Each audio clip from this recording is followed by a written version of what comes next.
Hey everyone, welcome to Locked On Lakers for Monday. Brian Kamenetsky, Andy Kamenetsky. The Lakers drop a tough one in Sacramento in overtime. Darvin Ham says he's going to take a look at the rotation. What does that mean? We'll tell you next. You are Locked On Lakers, your daily Los Angeles Lakers podcast. Part of the Locked On Podcast Network, your team every day.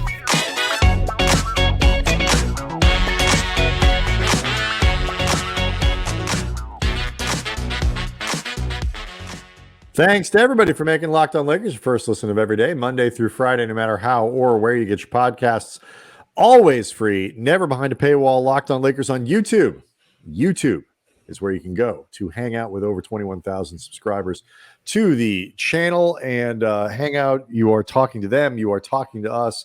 You are talking about Sunday night's 132 to 127 loss in Sacramento in overtime. A tough one, winnable as all overtime games are, frustrating in some ways, a lot of good stuff in there as well. We'll get to that in a second. Do want to let you know that today's episode is brought to you by Prize Picks, the easiest and most exciting way to play daily fantasy sports. Go to prizepicks.com/LockedOnNBA and use the code in all lowercase, LockedOnNBA, all lowercase, for a first deposit match up to $100. Lots to cover. We'll get into Austin Reaves and his early season struggles. But I mean, Darvin talked about it after the game, Andy. Some of the issues the Lakers might have had in this loss, perhaps directly related to who's on the floor and when and the patterns. And this is something that Darvin says he's going to look at, as soon as going before tonight's game, I should say, at home against Orlando. Yeah, it was interesting. There was one point during the game where I tweeted out at Cam Brothers that after playing 5 minutes in the first half, there had been no second half minutes for Cam Reddish at all. And I was happy to see that move, in part because Cam just hadn't played well in this game and has been very up and down, to say the least, in these 3 games during the regular season. But also, too, Darvin needs to start tightening this rotation and start making it more reliable for guys in terms of knowing when they're going to be coming into the games, who they're going to be playing with. Darvin said afterwards, he mentioned the need to tighten some stuff up on his part. And when asked for specifics, he took a really long pause because I think he recognized what I'm about to say is going to spark some speculation about who may perhaps be losing minutes. And that is an unpleasant topic to be getting into 3 games into the season. But to Darvin's credit, he also recognized this is a place I need to go. And he said, I was a player in this league, and I know how much guys need to understand not just what their role is, but what their role means. Even if they don't like anything about it, guys they like to know how a game roughly is going to be scripted out. And right now, the rotations on this team are extremely disjointed. And like I said, I tweeted out before even Darvin noted this. I think one of the reasons that the Lakers have just been, even when they've played well, at times looking disjointed, is just because I don't think they're in any type of rhythm at all, because there's nothing reliable in terms of when they're actually entering these games. Yeah, it seems because they've started and they've tried a couple of things. LeBron with the short minutes in the opener in Denver, that kind of was a pattern that was followed to a point in the second game against Phoenix, the home opener, until they needed LeBron to play the entire fourth quarter. But the fact that he finished that game correct, I think around 35 minutes after playing the entire fourth, shows you that they were still kind of doing that short minutes thing up to that point. On Sunday, LeBron played 39, including obviously the entire overtime and stuff like that. And so, overtime games, your minutes are going to be up a little bit, but he would have been up higher than that 30 to 32 minute window that they're kind of looking. So that's something different. And, you break down the box score and 10 guys played. It is hard. That includes 5 minutes for Reddish, 7 minutes for Jackson Hayes. It's hard hard to play more than 9 in the NBA and give guys any sense of continuity like you're talking about. And I think what it comes from is an effort to both help use the team's depth to limit the load on LeBron and AD, both of whom were, I thought, very good. Yes, they were. In Sacramento on Sunday. 30, 16, 2, 2, and 3 for AD. LeBron in 39 minutes, 27, 15, and 8. Both of them, shooting 50% above from the field. So, you get it, and you want to use the depth. You want to take the load off your stars. You want to make sure that guys who are worthy of playing time perhaps are getting it. But that said, I 100% agree. I think the players agree. I think Darvin agrees that at the very least you got to cut it down by a player. And keep in mind when Jared Vanderbilt comes back, that's another decision that's going to have to be made if you're going to keep this rotation most nights around 9 players. Well, first of all, I mean, it's interesting when you mentioned that there was limited minutes for Jackson Hayes and Cam Reddish, because those are the 2 guys that right now I would start with in terms of taking one, if not both, out of the rotation. And frankly, once Jared Vanderbilt is eventually back, he may be kind of taking the playing time for both of them. Exactly. I mean, because Vanderbilt is going to play. AD talked after the game about how they miss right now Vanderbilt in terms of his rebounding and also, again, the defensive versatility that we both talked about a lot. I recognize the offensive shortcomings that are there at times with Jared Vanderbilt, but he's too specifically important for this team. His importance, I think, has been demonstrated in his absence against when you open the season against 3 really good teams. But they just and just not to further your point, it's not like you are sacrificing offense. So you're going to put Vanderbilt on the floor and sit Cam Reddish and Jackson Hayes, who are offensive catalysts. You're not losing anything there offensively. No, and just the irony in what Darvin's trying to do, I think, in deepening the rotation to try to take some of that load off LeBron and Anthony Davis is, unless it's working, you're actually going to increase the load on them in the long run, because they're going to have to play more minutes to help paper over the things that aren't working. And I don't think it's just that. I think they have players that they think are rotation worthy. But this is something we talked about in the preseason. Like, it's a great problem to have, but it's also something you eventually got to solve the problem. Right. Well, it's also, it comes with consequences. It means some guys, that's why we are surprised that Reddish opened the season getting minutes. The flip side of that is, well, Max Christie wasn't. So it's not like it was Reddish and Christie. It was Reddish instead of Christie. We'll see how long they go with that. Darvin explained over the weekend that Reddish is somebody they just feel like they want to get an early look at and really get a chance to see what he can do. And he is significantly larger than Christie, which is something I think that they like. The thing is, though, Cam Reddish is not, no matter what you think of Reddish, he's not the type of player that's going to flourish in 5 minutes of play or like 8 minutes of play. You know what I mean? And I think some of it is 5 minutes, and if it's a good 5 minutes, it turns into 8. If it's a good 8, maybe you play in the second half and it rounds into 12 or 14. But look, that's what he signed up for. I don't mean like but you're right. It is one of those things where the Lakers and their Reddish fetish is something that was just destined to happen at some point. When you're Reddish curious, Andy, at some point you have to indulge. Yeah, no, I mean, there's a pot for every lid.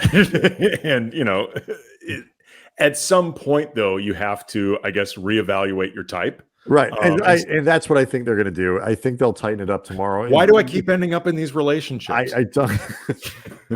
Well, some of this would be interesting tonight, I should say, as we're recording on Sunday night.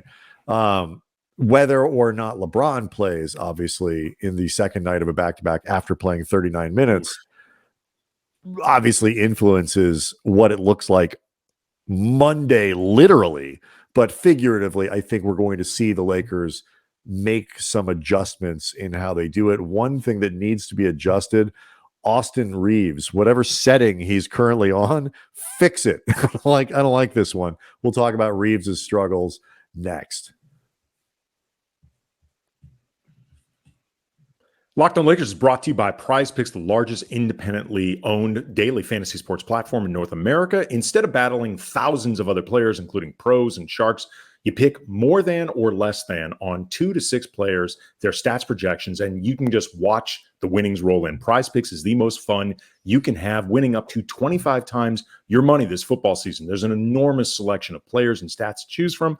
Prize Picks offers weekly promotions with big payouts like Taco Tuesday. Every Tuesday, channel your inner LeBron, enjoy some tacos as Prize Picks discounts select player projections up to 25% to provide you even more value. And with the Prize Picks reboot policy, your entries stay in play even if one of your players gets injured. For NFL games and college football top 25 matchups, if you have a player who exits the game in the first half and does not return in the second, that player gets rebooted. Prize Picks is the only daily fantasy sports platform with injury insurance. So go to prizepicks.com/lockedonnba. Use that code LOCKEDONNBA for a first deposit match up to $100. Again, prizepicks.com/lockedonnba. Prize Picks, daily fantasy sports made easy.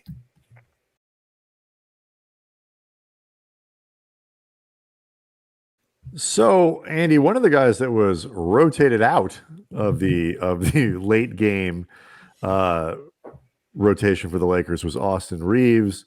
Reason behind that, fairly simple. He was really bad on Sunday night. Could not get a shot to fall. 1 of 12 from the floor, including a 1 of 8 from 3-point range. Couple assists, had a steal. And he, to me, is, he's not obviously not played well through the first 3 games, certainly not at the level that he is expected to and needs to play for this team to succeed. And I think there is probably a little bit to be said for the rotations and all these sort of stuffing guys in and out in terms of how it's affecting him. I mean, he needs to be better, but I think some of that disjointedness to me feels like it comes from, not quite leaning into a role for Reaves. I think he isn't sure what he's supposed to be doing right now. Yeah, and this could be an area where we've talked a lot about how Reaves had seemed more experienced than his actual years in the NBA. This particular situation may be a reminder that he's a pretty inexperienced player when it comes to something like this and sort of the adjustments that you have to make on the fly when you're not really sure exactly what you're supposed to be doing and trying to find that comfort zone. And, I've seen people hit us up on Twitter at Cam Brothers or in the comments section of the YouTube channel that, anything from this could be the byproduct of having played a long playoff run, then Team USA, then where he is right now, and he's already feeling the effects of it. And then, of course, there's obviously the people saying that the Lakers fell for one really good year and a bunch of hype and got fleeced, and they're already out on Reaves. It's too early. I just emphasize it's way too early for that. It ain't the latter. I mean, I'm willing to absolutely say it is not the Lakers getting fleeced and just assuming that he's good when he isn't. That being said, though, it's really hurting this team. Oh, yeah. That Austin Reaves is not able to find a comfort zone. He's not able to find his shot. In this game, it wasn't even just his shot not falling. His decision-making was often just flat out terrible. And I don't know if he was pressing because the shot wasn't falling and he was trying to do other things, or he just was getting completely flustered out on the court in general. But, if nothing else, you often look for Reaves to make the smart play out there, even if, say, he's not getting the baskets to work for him. This was a game where often I'm just like, dude, what are you doing? He'd follow up a steal with a terrible pass, like something like that. Yeah, I mean, there was play like that. There were just a couple sequences where I think, particularly on the night when he just was not getting a shot to fall, too many open looks. The Lakers broadly had too many open. You compare that 3 or that jumper or whatever needs to go in percentage for the Lakers to the Kings, other than the Mitchell 3 at the end of regulation that he missed. It felt like the Kings were making all of their need to have it shots, and the Lakers kind of missing a lot of theirs. Well, certainly in overtime, in the fourth quarter, interestingly, they hit the exact same percentage of threes. But it's just throughout the game, late in the game, whether chances for the Lakers to pull ahead to a place where maybe the game wouldn't have gone into overtime. Certainly once they got into OT, those clutch shots, I think, were certainly in the favor of the Kings. I think when you're 1 of 12, you're Austin Reaves, you're looking for other ways to contribute. I think he's been pressing a little bit since the beginning of the year. And, I have no doubt that he is a good basketball player. He, not only did he play well with the Lakers last year into the playoffs, whenever, there's no like surprise, it's Austin Reaves. Like, everybody's scouting him, everybody's leaning at it. And then he went in the, and played with some of the best players that this country offers and was one of the best players on that team. Like, I am not at all worried that Austin Reaves is a good basketball player, but I do think there may be a little bit of fatigue, and I do think he's definitely pressing. Well, he may be pressing. I think we saw that from Rui for the first couple games too, and he finally had a couple nice breakout moments. And, his role in the rotation is something that people are talking about as well. But I just, I think in 3 weeks we won't be worrying about Reaves anymore. But, it's not 3 weeks from now. They need him to play better. I mean, in terms of pressing, there's always the chance that he's feeling the pressure of that contract and that notoriety. And he's said himself that he's acknowledged that this adds, if nothing else, an onus for himself, like an impetus for himself. Do you think it's the note or the contract and notoriety, or the elevation of his role and expectations from his teammates, like, and from the organization? It's like he is, LeBron and AD put him in the photo on media day with him. Right. Like, it is no longer a bonus for Reaves to be playing above water. It is now baked into the cake, expected and required for the Lakers to succeed. And that is a transition for any player, particularly one who I think holds himself to as high of a standard as Reaves does. And so when you don't meet it, you start pressing, you start trying to force things, Well, he's hyper aware of what it means for him to have gotten this contract. Absolutely. To have gotten this much press. He said LeBron telling him, he told that story to Mir and Fader about how LeBron told him, you're no longer one of these plus minus glue guys, one of the guys who we look to do the little things that help to winning. Although ironically, right now, Reaves is not doing the big or little things that lead towards winning right now. He's sort of not Sunday. Sunday was the worst game he's had of the three. I feel like I don't think he's played well. No, I don't think he's played well this season at all. And in certain respects, he looks like somebody who's caught in between what he used to be, what's expected now, and he's not doing either one of those things. And you noted early, and I think you're correct, the disjointedness of the roster or the rotation doesn't help him right now, because if his role is to become bigger and he's going to have more responsibilities, then he in particular is going to be helped with knowing exactly who he's going to be playing with and how he can in turn put some of these guys in a better position to succeed as well as himself.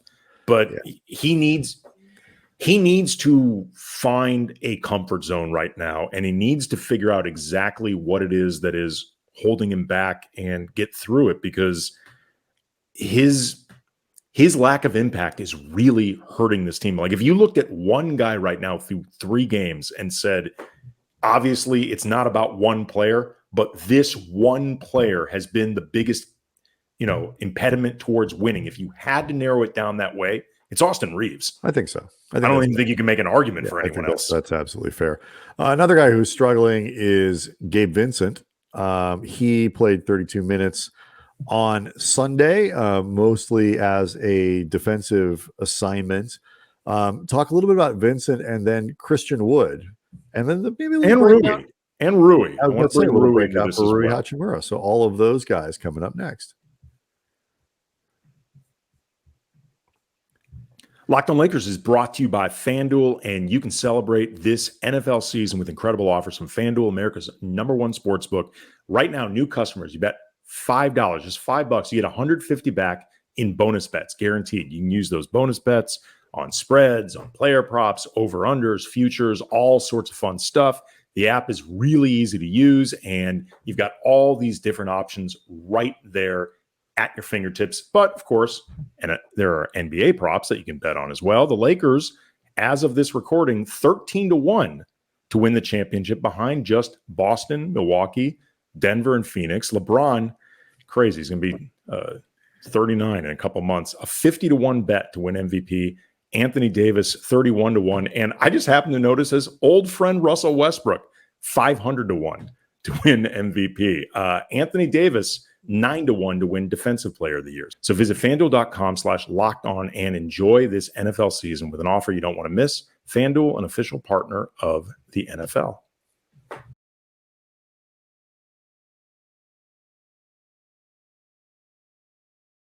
If you look at this, obviously it's frustrating to lose. Lakers fans don't like being 1-2. The Lakers don't like being 1-2, Andy. But if you break it down and you look at it, you lose through 3 games, you've played 3 of the best teams in the conference. Arguably, the 3 best teams that aren't the Lakers in the Western Conference are the Denver Nuggets, the Phoenix Suns, and the Sacramento Kings. You could certainly make that argument. The Kings were third. They were the 3 seed last year. So, these are 3 really good teams. 2 of these games are on their floor. You lose the opener to Denver in Denver. Okay, they're the best team in the NBA, I think. And you lose in Sacramento in overtime. Like that, the sky is not falling here. Look, it's not falling, but it's really disappointing. I just want to make it clear. Like, yes, you can rationalize it, but this is also a game where, and we should have noticed this earlier in the details. Domantas Sabonis fouled out. Yep. And De'Aaron Fox in the fourth quarter twisted his ankle really badly. Like, it looked hairy. He was like walking afterwards. Yeah, I mean, his ankle was basically on the floor. It was at a right angle. Yeah, and if you're his ankle, the wrong angle. Yeah, and he managed to get back in, but he was not as effective. He barely played in overtime. He only played about 90 seconds in overtime. And Fox, Sabonis, Keegan Murray, like half the team was in foul trouble for the majority of this game. Oh, no, right. And that's where I was going. Like, this was a game that, while it is perfectly legitimate to lose, it's not like that's not a bad loss. It's a winnable game. And in the Western Conference, winnable games are bad losses. Really disappointing.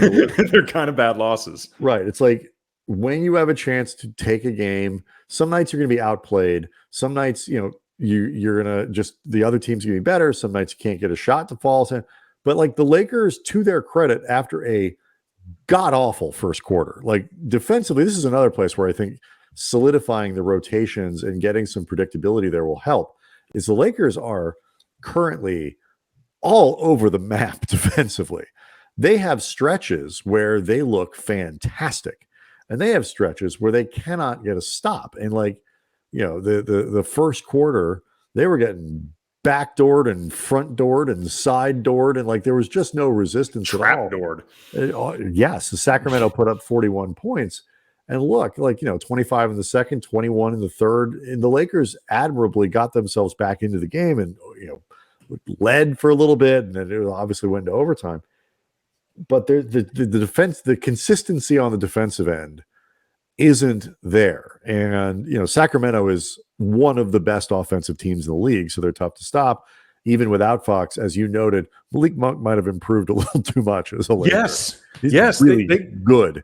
They created a damn monster during his season with the Lakers. Frankenstein's really, monsters come back to haunt the Lakers. It's like, how about a little gratitude, my man? That's, Seriously, after all the Lakers did for you. Yes, I know. I mean, geez, this is friends like him. Who needs enemies? I mean, the worst part is Malik's so nice; it's impossible to be mad at him. I know. I like the little sort of 60s jazz pianist thing he's got going right now. That goatee with the big sideburns. Yeah, it's a good look. Yeah, especially for a guy whose last name is Monk. It fits with the jazz. Right. Look. So, like that part I think is important to remember. It's like, it's not that this loss is like bad where you're like, dude, it's the Wizards. You just lost to the Wizards or something like that. But it's winnable, and winnable games, you gotta get them. Let's touch on Rui. And Vincent has still not made a 3-pointer yet this year. But Rui finally has. He had a nice little breakout game, 11 points, 3 of 6 from the floor, 2 of 4 from 3-point range, 6 rebounds and assists, easily his best game of the 3. The Lakers really, like Austin Reaves, need him to get going. Yeah, and this was a decision Darvin made in the fourth quarter that I can understand it conceptually. I don't agree with it. He didn't like 1-for-1 sub out Rui Hachimura for Gabe Vincent over the course of the fourth quarter. But for all intents and purposes, that's the guy that he took out to play Vincent down, essentially down the stretch. I would have liked to have kept Rui in this game. Rui, 8 of his 11 points came in the fourth quarter, and he was just terrific. He was 3 of 4 from the floor, 2 of 3 from behind the arc. And it was a spark where the Lakers were actually starting to score with some ease. He had a really good box out under Sacramento's basket that led to one of the baskets that the Lakers scored in the fourth quarter. And they were just starting to get some momentum. And I understand why you would put Vincent in for defensive purposes, particularly on a night where, Austin Reaves, frankly, in this game was unplayable. And Sacramento has that guard play, or at least up until the point where De'Aaron Fox got hurt. But I felt like there was some momentum that got stalled in this game by taking Rui out. And I would have much preferred having Darvin just go with Prince at the 2 and keep D'Angelo out there with Rui, LeBron, and AD. Because it just felt like with Rui out there, things were getting easier. And this was just a game where, frankly, the first few games offensively, anytime things are going easy, I would just roll with it. That's what I would have looked to have done. Again, I get what Darvin was doing. It's just not what I would have done. And you can't go back and figure out the counterfactual, because you don't know what would have happened if they left it in there. And it is a tall order for Taurean Prince, who was really good in this game, to run around with De'Aaron Fox. You certainly don't want D'Angelo doing it. But especially once running around with Fox wasn't a thing. Russell, well, eventually it became. You could say, like, in the overtime, for certainly you had the opportunity to switch things up, although then other guys were. Look, I mean, it's funny, like D'Angelo, I thought, has played a really nice. I like how D'Angelo's played for the first 3 games. So do I. And if you can get beyond the shooting, the perimeter shooting tonight was not good. He needs to be better than 1 of 5 from 3-point range. And overall, his 3-point shooting hasn't been good enough, but 9 assists. A lot of the open looks that the Lakers get really have been coming from him. And so, the shooting is not there, but the other things are, and the shooting I think will come around. I am more skeptical that the shooting on Vincent will come around, because he's never been a good regular season shooter. But the point being, you need to, especially if Reaves is not going to be on the floor, which is reasonable, you need to have Russell out there, because otherwise LeBron is your only ball handler. And so that part makes sense. So once you're not doing that, I didn't have a huge problem with it. What I feel like they need to do is just find ways to let guys get a better rhythm during the game. And that would mean lengthier shifts for players like Rui, A few more minutes for Christian Wood, who hit a couple big shots and, he had a great first half. Rebounded nicely, 14 minutes, 11 points in 14 minutes of plus 12. Like he was doing well. And so far, I think is paying dividends there. We'll see what happens on Monday, Andy, with the rotation, just because who knows? And Darvin Ham, Jovan Buha, The Athletic, tweeted out, they haven't talked about it yet. I don't know if that's part true. They may just not be willing to say anything about it yet. They haven't talked about it with us. With us, right? They haven't told me. So waiting for Darvin to call. Like, I've got my phone charging just in case he does when he gets on the plane and whatever. But long term, like, it is more important to get Reaves rolling and playing consistently, get Wood into a consistent role, get Rui playing consistently, than it is to figure out if Cam Reddish can give you anything. Like that those three things are a higher priority. Well, especially, like I said, I feel like once Vando is back, you're not going to be playing Reddish anyway. Nope. You're probably not going to be playing Jackson Hayes anyway, as long as Christian not in games Wood, where AD plays. Well, and also as long as Christian Wood is playing well, like, it's too many dudes. Like, it's nothing in Jackson Hayes' case. It's nothing I think he's doing wrong. Like, I don't think Reddish has been good for the most part, but I don't think Hayes is a problem. It's too many guys. Yep. Too many grandmas. Is that wasn't that a Simpsons title in one of the movies that they always say? Too many grandmas. Yes, it was. I love that. The president's neck is missing. That's my other favorite Troy McClure title from The Simpsons. Anyway, we'll see what happens on Monday. The Lakers at 1-2 really don't want to lose to Orlando, an improved and sneaky competitive 2-0. I watched Orlando them play squad. some over the weekend. They look good. They actually look good. If nothing else, they're going to run around and make the Lakers work for it. But it's an important game, not one I expect the Lakers to run away with on the second night of a back-to-back, but one that they do need to win. Locked On Lakers on YouTube is where you can go to see the show. Hang out with over 21,000 subscribers. That is like basically an entire crypto.com arenas full of Lakers, Locked On Lakers subscribers. Like, that's how many people we're talking about here. That's a lot of people. All right, so we'll be back after the game on Monday. Everyone have a great day.